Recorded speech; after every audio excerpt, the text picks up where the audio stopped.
Keď Ježiš videl okolo seba veľké zástupy, rozkázal preplaviť sa na druhý breh.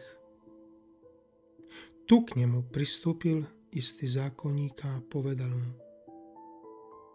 Učiteľ, pôjdem za tebou všade, kam pôjdeš. Ježiš mu odvetil: Líšky majú svoje skríše a nebeské vtáky ich hniezdá. Ale Syn človeka nemá kam hlavu skloniť. Iný, jeden z jeho učeníkov mu povedal: Pane, dovol mi najprv odísť a pochovať si otca. Ale Ježiš mu povedal: Poď za mnou a nech si mŕtvi pochovávajú mŕtvych.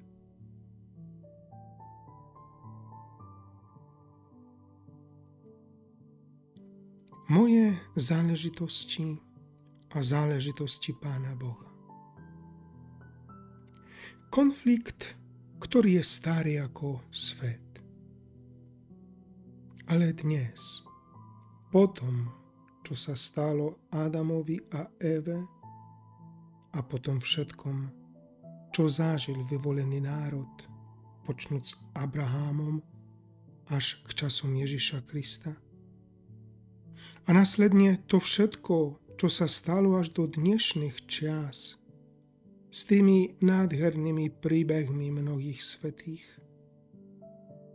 by nás mohli niečo naučiť. K rozhodnutiu dať prednosť Božím záležitostiam v našich životoch. Ti, brat a sestra, na celý tento deň žehnám v mene Otca i Syna i Ducha Svätého. Amen.